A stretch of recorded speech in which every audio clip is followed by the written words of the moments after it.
కృష్ణం వందే జగద్గురుం. జై శ్రీకృష్ణ. అందరికీ నమస్కారం. ముందుగా ఈ వీడియోకి ఒక లైక్ కొట్టి జై శ్రీకృష్ణ అని కమెంట్ చేయండి. సుమారు 11 రోజుల పాటు అంటే సెప్టెంబర్ 6 చతుర్దశి వరకు వినాయక పండుగను జరుపుకుంటారు. భక్తి శ్రద్ధలతో వినాయకుడిని పూజించిన వారికి కోరిన కోరికలన్నీ వెంటనే నెరవేరి గణపయ్య ఆశీర్వాదం సంపూర్ణంగా సిద్ధిస్తుంది. అయితే మీ ఇంట్లో గణపతిని పూజించడమే కాకుండా మీ వీధిలో ప్రతిష్ఠించిన గణపయ్యకు కొన్ని రకాల నైవేద్యాలను సమర్పించడం, అలాగే పుష్పాలను సమర్పించడం ద్వారా మీకు, మీ కుటుంబానికి చాలా మంచి జరుగుతుంది. ఈ 11 రోజులు మన వీధిలో ఉన్న గణపయ్యకు అంగరంగ వైభవంగా పూజించిన గణపతిని నిమజ్జనం చేస్తారు. కాబట్టి సెప్టెంబర్ 6వ తేదీ వరకు ఈ 11 రోజులు చాలా శక్తివంతమైనవి కాబట్టి, ఈ 11 రోజులు మీకు వీలైనన్ని రోజులు లేదా కనీసం ఒక్క రోజైనా సరే మీ వీధిలో ఉన్న పెద్ద గణపతి విగ్రహానికి కొన్ని పుష్పాలను సమర్పించడం లేదా నైవేద్యాలను తయారు చేసి సమర్పిస్తే ఇక ఈ సంవత్సరమంతా ఎలాంటి కష్టాలు లేకుండా ఆ గణపతి మీ ఇంటిని ఎల్లవేళలా రక్షిస్తాడు. బుజ్జ గణపయ్యకు ఎక్కువగా తీపి పదార్థాలంటే చాలా ఇష్టం. కాబట్టి ఈ 11 రోజులు అనగా సెప్టెంబర్ 6వ తేదీ వరకు ఏదో ఒక రోజున బెల్లంతో నైవేద్యాన్ని తయారు చేసి గణపతికి నివేదిస్తే మీ మనసులోని కోరికలన్నీ తప్పనిసరిగా నెరవేరుతాయి. ముఖ్యంగా అటుకులంటే గణపయ్యకు చాలా ప్రీతికరమైనవి. కాబట్టి అటుకులు నైవేద్యంగా సమర్పిస్తే ఈ సంవత్సరమంతా ధనానికి లోటు లేకుండా మీ కుటుంబానికి అఖండ రాజయోగం సిద్ధిస్తుంది. అన్నిటికన్నా ముఖ్యంగా గరిక అంటే వినాయకుడికి చాలా ఇష్టమైనది. కాబట్టి ఏది చేసినా చేయకపోయినా గరికతో గరిక పాలను తయారు చేసి మీ వీధిలో ఉన్న గణపయ్య మెడలో వేసి నమస్కారం చేసుకుంటే బుజ్జ గణపయ్యకు ఎంతో సంతోషించి కోరిన కోరికలన్నీ తక్షణమే నెరవేరుస్తాడు. గరికమాల సమర్పించలేని వారు 21 గరికలను తెచ్చి గణపతి పాదాల దగ్గర పెట్టి నమస్కారం చేసుకోండి. శనగలంటే గణపతికి చాలా ప్రీతికరమైనవి. కాబట్టి నానబెట్టిన శనగలను గణపతికి నివేదించి భక్తులకు ప్రసాదంగా పంచిపెడితే మీ కుటుంబానికి చాలా మంచి జరుగుతుంది. అదేవిధంగా పులిహోర, రవ్వ కేసరి, చక్కెర పొంగలి ఈ విధంగా నైవేద్యాలను తయారు చేసి గణపతికి నివేదించి భక్తులకు ప్రసాదంగా పంచిపెడితే మీ కుటుంబానికి 7 తరాల ఐశ్వర్యం కలుగుతుంది. కుంకుమ అంటే గణపతికి చాలా ప్రీతికరమైనది. కాబట్టి మీ వీధిలో ఉన్న గణపయ్యకు తప్పనిసరిగా కుంకుమను సమర్పించండి. స్వామివారి పాదాల దగ్గర కుంకుమను పెట్టి నమస్కారం చేసుకుంటే ఆ గణపయ్య ఆశీర్వాదం తప్పనిసరిగా కలుగుతుంది. అదేవిధంగా నుదుటిపై కుంకుమ బొట్టు పెట్టి ఆ బొట్టును మీ నుదుటిపై పెట్టుకోండి.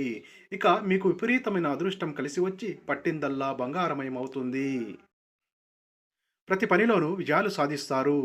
ఇక చెరుకు గడలను గణపతికి సమర్పిస్తే అప్పుల బాధలన్నీ తక్షణమే తొలగిపోతాయి. ఇక మీ ఇంటి ఆదాయం విపరీతంగా పెరిగిపోయి మీ ఇల్లంతా ఐశ్వర్యంతో నిండిపోవాలంటే పాలతో చేసిన పరమాన్నాన్ని గణపతికి నివేదించండి. అదేవిధంగా ఈ 11 రోజులు ప్రతినిత్యం ఇంట్లో దీపారాధన చేసుకోండి. ప్రతిరోజు దీపారాధన చేయకపోయినా ఉదయం స్నానం చేసిన తర్వాత మీ వీధిలో ఉన్న గణపతి దగ్గరికి వెళ్ళి నమస్కారం చేసుకుని ఓం గం గణపతయే నమః అని మంత్రాన్ని చదవండి. ఈ మంత్రానికి చాలా శక్తి ఉంటుంది. గణపయ్యకు నైవేద్యం పెట్టలేని వారు భక్తి శ్రద్ధలతో పుష్పాలను సమర్పించండి. ఎంతో మంచి ఫలితం కలుగుతుంది.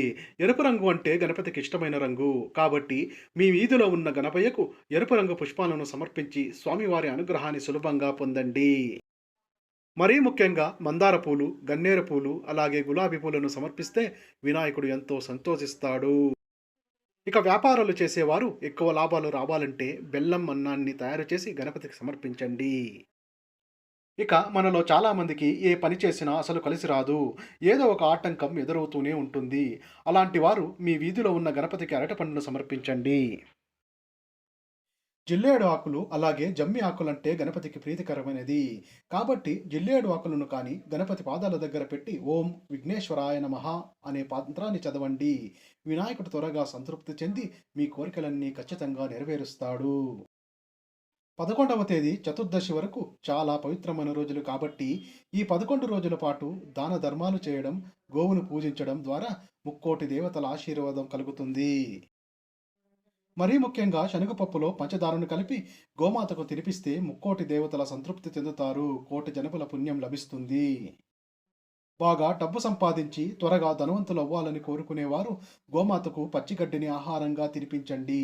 మీ జాతక దోషాలన్నీ తొలగిపోయి అఖండ కుబేరయోగం కలుగుతుంది. తద్వారా మీ పేదరికం వెంటనే తొలగిపోతుంది. మనలో చాలామందికి సొంతింటి కల ఉంటుంది. త్వరగా ఇల్లు కట్టుకోవాలని లేదా ఏదైనా భూమి కొనాలని అనుకుంటారు. అలాంటి వారు మీ వీధిలో ఉన్న బొజ్జ గణపయ్యకు ఎండు ఖర్జూరాలను గణపతికి నివేదించండి. మీ సొంత ఇంటి కల ఖచ్చితంగా నెరవేరుతుంది. ఇక దీర్ఘకాలిక అనారోగ్య సమస్యలతో బాధపడేవారు జామ పండును గణపతికి నివేదిస్తే అనారోగ్య సమస్యలన్నీ తొలగిపోయి మంచి ఆరోగ్యం లభిస్తుంది. అదేవిధంగా దానిమ్మ పండును నివేదిస్తే మీ కుటుంబంలో ఎలాంటి కలహాలు లేకుండా భార్యాభర్తల మధ్య ప్రేమానురాగాలు పెరుగుతాయి. అదేవిధంగా కొబ్బరితో తయారు చేసిన నైవేద్యాన్ని గణపతికి నివేదిస్తే మీ కుటుంబమంతా ఆయుర ఆరోగ్యాలతో జీవిస్తారు. ఇక ఈ 11 రోజుల వరకు అంటే సెప్టెంబర్ 6వ తేదీ వరకు గణపతి ఆలయాలను సందర్శించండి. గణపతికి ప్రదక్షిణ చేయండి. మీ కుటుంబానికి ఎన్నో శుభ ఫలితాలు కలుగుతాయి. ఈ 11 రోజులు మీ ఇంటిని శుభ్రంగా ఉంచుకోవాలి. ప్రతిరోజు సాయంత్రం సమయంలో వినాయకుడి చిత్రపటం ముందు దీపం వెలిగించి నమస్కారం చేసుకోండి. అలాగే ఈ 11 రోజుల వరకు మీ స్తోమతను బట్టి పేదలకు దానం చేయండి.